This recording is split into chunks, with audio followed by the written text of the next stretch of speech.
¿Qué fue, mana? ¿Por qué te demoraste? Es que cerraron la tiendita de mi barrio y no pude comprar nada. ¿Qué? ¿A doña Elvira? ¿Pero por qué? Parece que fue la SUNAT. Tenía un papel grandote que le pegaron sin roche. Ah, no digas. ¿Por qué será que se la agarran con los chiquitos y no con los grandotes? Es puro poder nomás. Hay empresas grandotas que le deben un montón de plata a la SUNAT y no les pasa nada. ¿Qué? Pero serán empresas que aportan en algo al Perú. Mira, hay desde casinos hasta esas universidades bamba que se caen a pedazos. ¿En serio? Sí, mano. Y por otro lado, hay empresas que solo se dedican a judicializar sus impuestos o se hacen los locos y ya. ¡Pala! ¿Y cómo hacen eso? Puro lobby nomás. ¿Por qué crees que cada vez hay más políticos que son empresarios? Esos conches. ¿Y los medios por qué no dicen nada? Ellos denuncian lo que les conviene. Son puro floro nomás.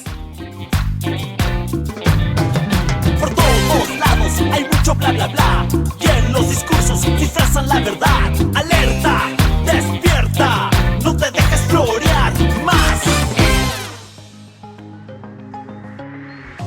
Oxfam presenta Que no te floree, un podcast alternativo para derribar los mitos sobre la desigualdad. Episodio 5. ¿Todos pagan lo justo? El Perú es uno de los países que menos impuestos recauda en América Latina. Según la SUNAT, solamente en el 2022 se dejó de recaudar 33,000 millones de soles por gente y, especialmente empresas, que no quieren pagar sus impuestos o que se valen de jugadas judiciales para hacerse los locos.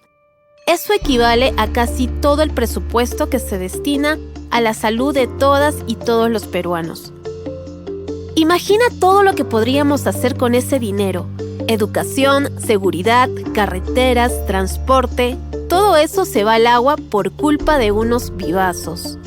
Y es que el Perú está de cabeza. Los que menos plata tienen son los que, en proporción, más impuestos pagan y los que son más presionados a hacerlo. Muchas veces, por unos cuantos soles que una tiendita dejó de declarar, SUNAT le pone una multaza que lo obliga a cerrar. En cambio, las grandes empresas no solo tienen grandes beneficios tributarios, sino que también pueden usar una serie de mecanismos para no pagar sus impuestos o hacerla larga. César Flores Unzaga, economista y miembro del Grupo Justicia Fiscal Perú, nos explica las jugadas tributarias que hacen las grandes empresas y cómo nos afectan. Uno de los más usados a nivel mundial es la elusión fiscal o elusión tributaria.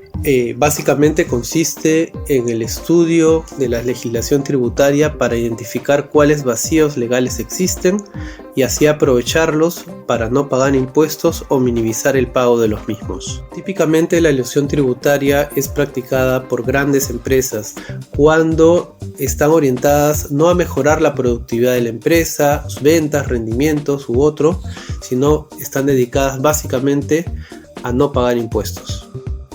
El segundo mecanismo, también bastante usado, es la evasión tributaria. Se produce cuando el contribuyente oculta información sobre sus ingresos y sobre los bienes que administra.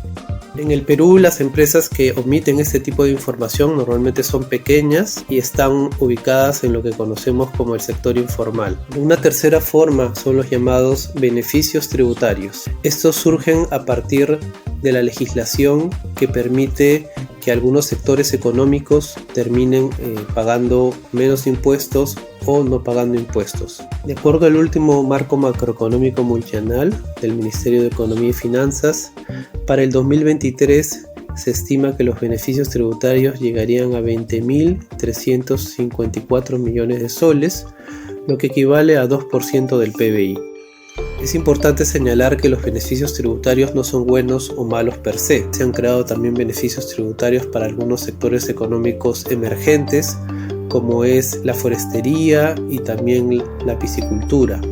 Sin embargo, hay otros casos en los cuales se han dado beneficios tributarios que han sido bastante cuestionables, como por ejemplo al sector de tragamonedas y juegos de azar. Un cuarto mecanismo es la judicialización del pago de impuestos. Esto normalmente lo practican empresas muy grandes, ya que hablamos de procesos judiciales que duran más de 10 años por miles de millones de soles. Un quinto elemento que es importante mencionar es el principio de equidad vertical en términos de justicia tributaria, y eso significa que las personas que tienen mayores ingresos paguen más. En el Perú y otros países de América Latina, por ejemplo, las personas de mayores ingresos no tienen rentas del trabajo como su principal fuente, sino más bien son rentas de capital o ganancias por dividendos. De este modo, mientras un trabajador tiene una afectación de su salario con un impuesto a la renta que va del 8 al 30%, las personas de más altos ingresos están afectadas a una tasa de solo 5%. Entonces, ¿necesitamos más leyes para combatir este problema? No. Antes que cantidad, necesitamos calidad.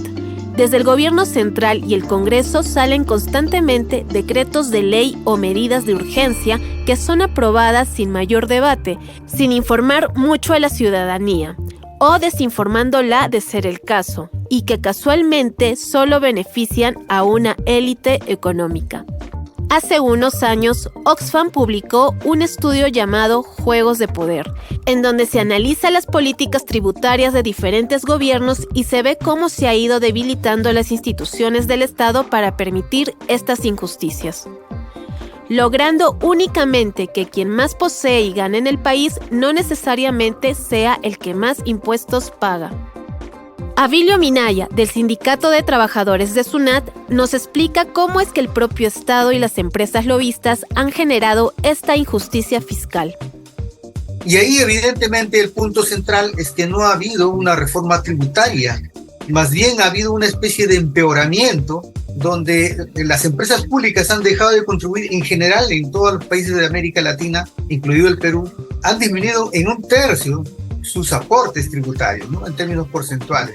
Y evidentemente también ahí lo que se ha incrementado son las rentas del trabajo, de los trabajadores, aquellos que están planillados y que el fisco detrae directamente y casi el trabajador ni se da cuenta de que está tributando a la caja fiscal.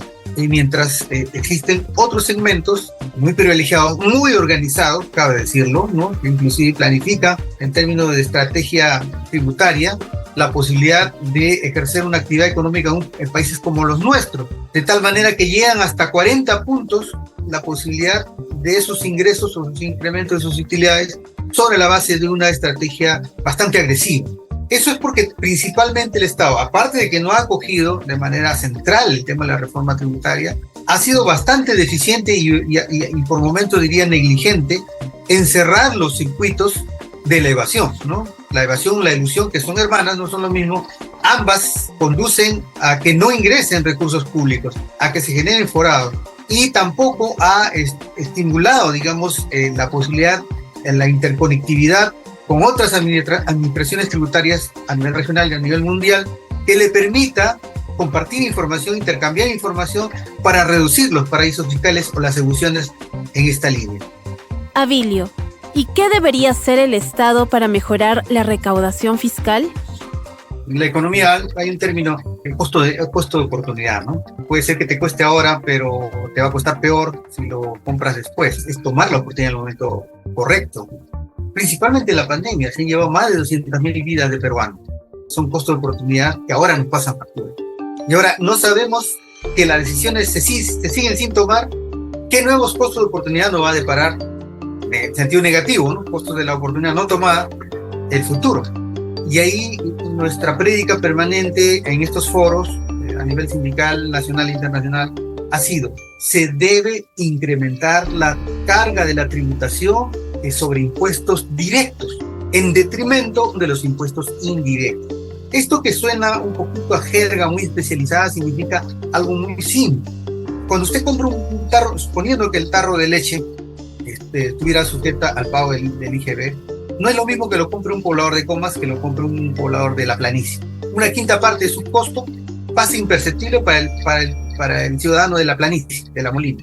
Para el ciudadano de Comas, ese 5% puede significar poder completar su dieta alimentaria. Evidentemente, ambos pagan un impuesto ciego, indirecto, la misma cantidad, cuando su capacidad contributiva es diferente. Entonces, el impuesto directo examina su capacidad contributiva de la persona física o de la persona jurídica, y conforme a ella, a su capacidad real, se le impone la carga tributaria.